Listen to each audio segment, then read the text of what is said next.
안녕하십니까. 2024년 12월 8일 최병구 팩트 시작하겠습니다. 윤석열 대통령의 비상계엄 선포, 이런 큰 일이 벌어지면요 늘 가짜뉴스가 난무하게 마련입니다. 이 가짜뉴스는 기존 매체를 통해서도 전파가 되지만 특히 유튜버들에 의해서 전파되는 경우가 대단히 많거든요. 지금도 그 가짜뉴스 중에 대표적인 것이, 물론 그게 가짜뉴스다 하는 거는 뭐 저의 판단입니다만은, 대표적인 것이 바로 계엄군이 실탄을 가지고 국회에 진입했다.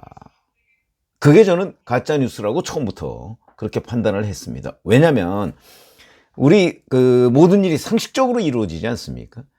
계엄이라는 것이 저는 뭐 무력 시위다 이렇게 판단을 하지만, 어찌됐든 간에 실제 만약에 계엄을 하려고 했으면 이상민 행정안전부 장관이 뭐 그런 얘기를 했던데, 280명 정도를 가지고 국회를 장악하겠다는 생각을 했을까요?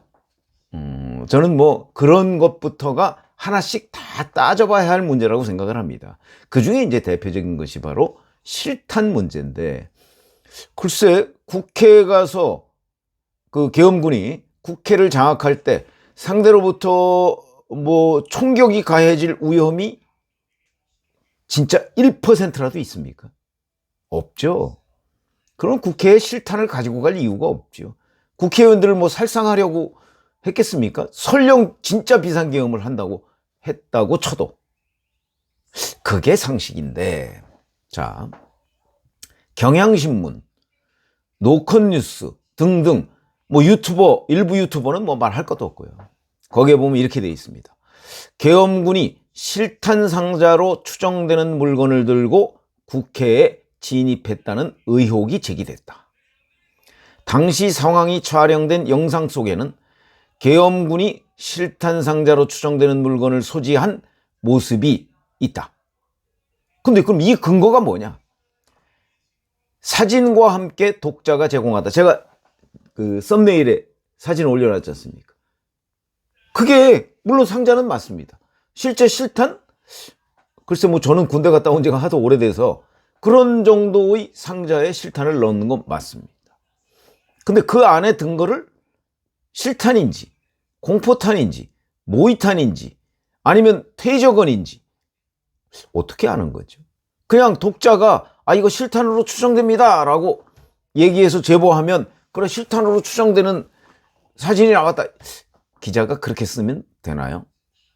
그 안에 들어있는 내용이 뭔지도 모르는데, 최소한도 계엄군 누구한테 뭐 아니면 국방부 대변인한테 반론이라도 받아야 되는 것 아닌가요? 이렇게 실탄으로 추정되는 물건, 이런 식으로 박스 이런 식으로 보도를 한 이 무책임한 내용이 지금 인터넷 한번 들어가 보시면 엄청나게 퍼져 있습니다. 계엄군이 실탄을 소지했다. 자, 그런데 채널A의 보도를 보면요, 채널A가 녹음 파일을 입수했습니다. 이 녹음 파일은 비상계엄을 윤석열 대통령이 지시한 지 약 1시간쯤 뒤인 4일 오전 0시 15분 이때 통화가 된 겁니다.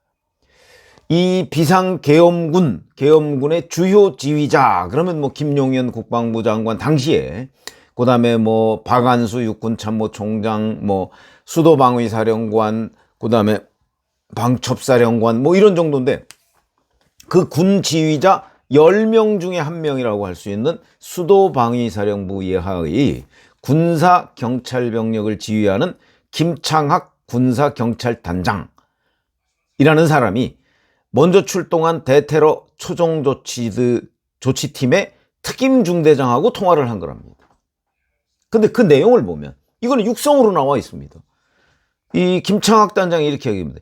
여기 차들이 지금 이거 뭐 많다는 뜻으로 보이고 거기 사람들이 밀집해 있거나 그러지는 않지, 이렇게 얘기하니까 이제 그 특임중대장이 그래서 국회 울타리를 넘으려고 하는 인원들이 일부 식별되었고 넘어가지 못한 상태입니다, 이렇게 얘기하니까 김창학 단장이 총기랑 탄은 안 들고 나갈 거야. 자기가 안 들고 나갈 거라는 거죠. 총기하고 탄을 관리해야 돼, 이렇게 얘기하니까 이렇게 얘기했고요. 그 다음에 또 이어서 병력들은 내가 좀 정신교육을 해. 우리가 이거는 뭐 군인이니까 하게 돼 있는 걸 하는 건데 절대 불법적인 건 안 한다. 이렇게 얘기를 합니다. 그러면 이 대화 내용을 보면요. 총기랑 탄은 안 들, 김창학 군사경찰당장은 총기랑 탄은 안 들고 가고. 그럼 뭐 다른 사람이 물론 들을 수는 있겠죠. 그러나 정신교육을 해서 이건 군인으로서 그냥 명령을 받았으니까 할 뿐이지 불법적인 거 안 한다고 지시를 합니다. 현장에 있는 중대장한테. 그런데 실탄을 소지했냐 안 했냐? 그건 아닌 걸로 보입니다. 실탄은 소지 자체가, 그러니까 국회에 진입하는 병력한테 실탄을 배분했다는 사실 자체로 불법이라는 인상을 받게 되는데, 이걸 보면 총기랑 탄은 안 들고 나가고 이 김창학 단장은, 그 다음에 정신교육을 해서 불법을 안 한다. 그럼 뭐 총기야 뭐 그건 기본 화기 아닙니까? 군인의. 그렇지만 실탄은 없는 걸로 보인다 하는 거고요. 그 다음에 물론 곽종근 특수전사령관, 이 사람도 실탄을 지급하지 않았다고 이제 주장을 하고요. 그건 뭐 이 사람의 주장일 수가 있는 거고. 또 하나, 박안수 육군참모총장이 국회에 가서 발언한 게 있습니다. 민주당 박범계 의원이 이렇게 얘기합니다.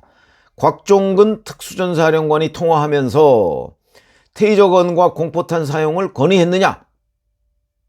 라고 물으니까 박안수 총장이 그런 건의가 있었다.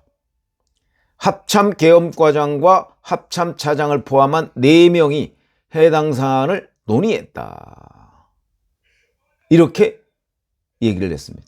여기서도 대화가 공포탄과 테이저건입니다. 공포탄과 테이저건. 이거 실탄은 아니죠. 그러니까 여기서 논의한 게 공포탄과 테이저건이지 실탄이 아닙니다. 그러면 그 박스는 공포탄이나 모의탄이나 뭐 테이저건 박스나 뭐 이럴 가능성이 대단히 높은 거죠.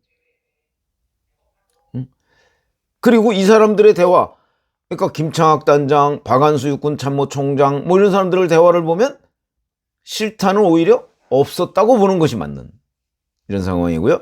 연합뉴스의 보도를 보면 이렇게 나와 있습니다. 계엄군 중에는 탄창이 장착된 총기를 소지한 병력이 있는가 하면 탄창이 제거된 총기를 소지한 병력도 있었다. 탄창이라는 거는 총기가 있으면 거기에 그 실탄이나 또는 공포탄이나 모의탄이나 이런 거를 하는 그 통, 그걸 탄창이라고 하죠. 이게 아예 없었던 사람도 있었고 있었던 사람. 그럼 있었는데 있었던 사람은 그 안에 뭐가 들어있느냐?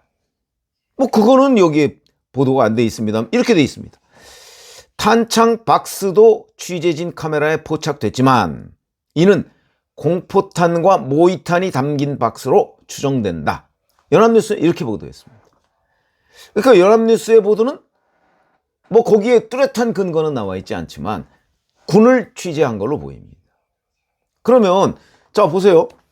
그냥 독자가, 뭐 잘 모르는 독자가 그냥 실탄 박스 하나, 그러니까 박스 하나 이렇게 실탄 박스처럼 생긴 그거 사진 찍어가지고 뭐 경향신문이나 노컷뉴스에 갖다 줬다고 그러면서 이거 실탄 박스 같아요. 그렇다고 그걸 그냥 실탄 박스로 추정되는 이라고 보도하는 매체와 조금 취재를 해서 그거는 공포탄과 모의탄으로 추정된다고 보도한 매체와 그 차이점을 아셔야 된다. 그리고 이렇게 육성으로 나와 있는 이런 내용들을 우리가 이런 대화가 왜 오갔을까라는 걸 보면 거기에는 공포탄, 모의탄 이런 것이 들었을 가능성이 훨씬 더 많다. 그런데 아직도 거기에 실탄을 소지한 그런 계엄군이 국회에 들어갔다고 뭐 널려 있습니다. 이런 가짜뉴스들이. 그래서요, 뭐 저도 확실한 거는 제가 알 수가 없죠. 그냥 관련 언론 보도 뭐 이런 것들만 통해서 제가 했지만 저는 그냥 기자로서 보면 이런 보도들이 왜 나오게 됐는가 하는 게 충분히 저는 짐작이 됩니다. 그리고 이런 보도들 또는 이런 제보들을 접했을 때 기자는 어떤 조치를 취해야 되는가 하는 거는 제가 잘 알고 있죠. 근데 그런 기본 요건이 없다.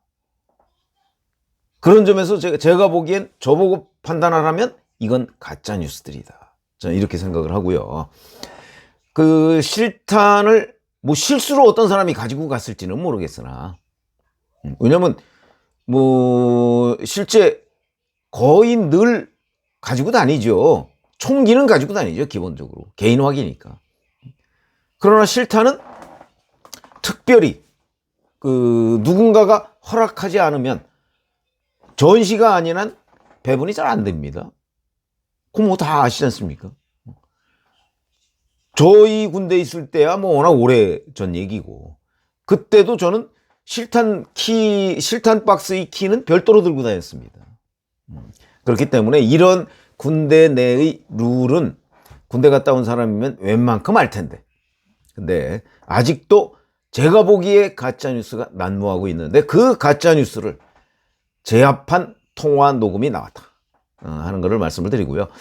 그 박근혜 대통령 그 사건 때도, 이른바 그때 탄핵 사태 때도 보면 나중에 복기를 해보면 어마어마한 가짜뉴스가 난무했습니다. 특히 세월호 7시간과 관련해서, 물론 뭐 김기춘 당시 대통령 비서실장이 뭐 이런 거 저런 거를 자꾸 숨기다 보니까 의혹이 증폭된 측면이 있지만, 기본적으로 가짜뉴스를 많이 만들어냈죠. 더군다나 최순실 씨, 최서원 씨와 관련한 뭐 수조원 비자금설부터 뭐 무슨 주술 뭐 박근혜 대통령이 뭐 심지어는 뭐 정윤회 씨와의 미래설 뭐 호텔에서 봤다더라, 헤아릴 수가 없습니다. 그런데 그거보다는 어찌 보면 윤석열 대통령의 이 비상계엄 사태는 훨씬 단순한데도 불구하고 아직도 이런 가짜뉴스들이 만들어지고 있고 보도되고 있고 누군가 퍼나르고 있다. 이런 부분이 이 가짜뉴스에 대한 그 어떤 경고 또는 견제, 이런 것들이 제대로 이루어지지 않기 때문입니다. 기본적으로는 사실은 독자나 시청자들이 이런 부분을 잘 구분할 수 있어야 하는데, 현실적으로 그걸 기대하기는 어렵죠. 그래서 누군가는 계속해서 이런 식의 그 취재를 통해서 가짜뉴스 여부를 판명해주는 그런 신뢰할 수 있는 보도가 필요하다. 지금 뭐 아시다시피 이 유튜버들 쭉 하는 거 보면요, 제가 볼 땐 어이없는 얘기들, 어이없는 주장들이 너무나 많습니다. 그런 것들이 좀 걸러져야 할 것이고, 그 거르는데 저도 역할을 하겠다, 이런 말씀을 드립니다. 고맙습니다.